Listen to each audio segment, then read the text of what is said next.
This Mark III model Mercedes B-Class represents the brand's third stab at what it calls its sports tourer.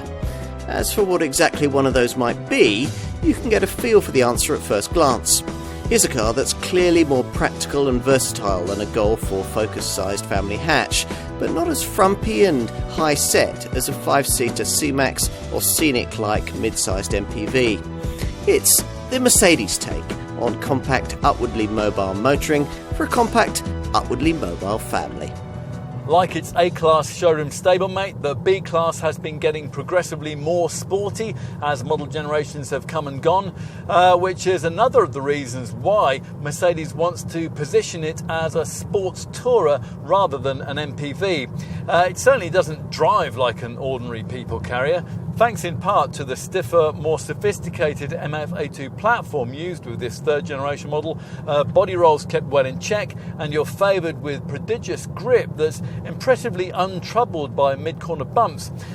Two passive suspension arrangements are offered. There's a basic torsion beam package for the lower powered models, and there's a suppler multi-link setup for the more powerful 2-litre versions. Ah yes, engines. Well, let's tell you about those. The most affordable versions get power plants developed by Mercedes in conjunction with its European alliance partner Renault.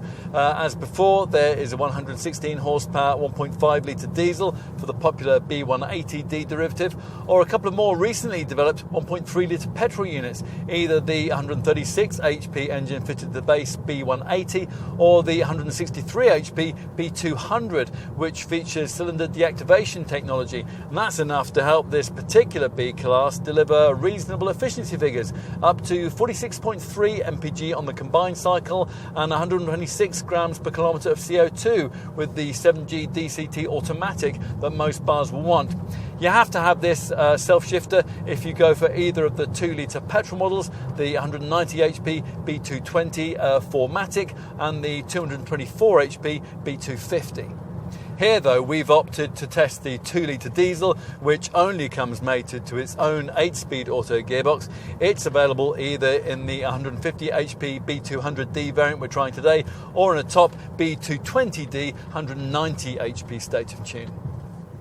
You wouldn't immediately peg this car as any kind of MPV, and of course that is entirely intentional, compact MPVs being about as popular as a dose of flu in some parts of Europe right now. But Mercedes did want to give this third generation B-Class model a little more of the space and practicality that you get from the C-Max and Scenic sector, which is why it's 26mm longer and 10mm wider than its predecessor. Yet at the same time, in justification of that sports tourer tag, it's also 4mm lower, and it boasts easily the sleekest drag factor in the segment, 0.25 CD. Okay, time to check out the part of this car which Mercedes promise will really sell it to you, the interior. Sure enough, it'll be like nothing you've ever previously sat in when it comes to a car of this sort. As always with the B-Class, nearly all the fixtures and fittings are shared with its A-Class showroom stablemate, although a fundamental difference here is the way that your driving position is elevated by 90mm to provide better all-round vision.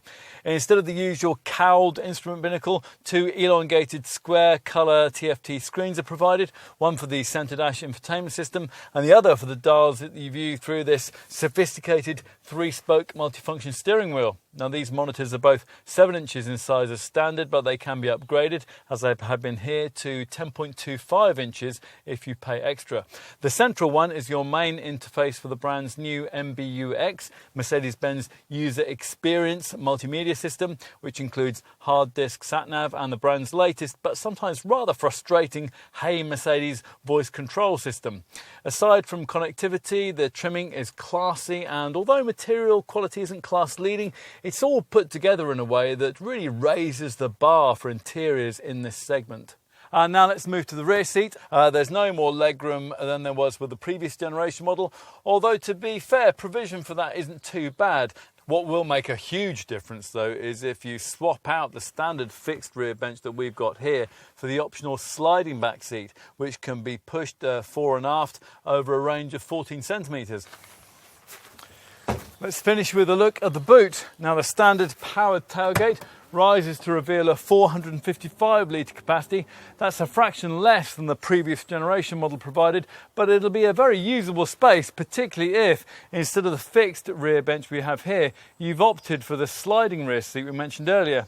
If your B-Class has that and you're able to slide it right forward, then as much as 705 litres of total boot capacity can be freed up before you have to start folding seats.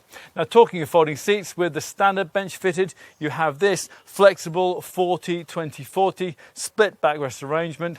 Push everything forward and as much as 1,540 litres of space can be freed up. In summary, the Stuttgart maker has at last found a way to make its compact contenders feel worthy of their three-pointed star branding. And the result is the model that this third generation B-Class should always have been. A car that nobody but Mercedes could have built.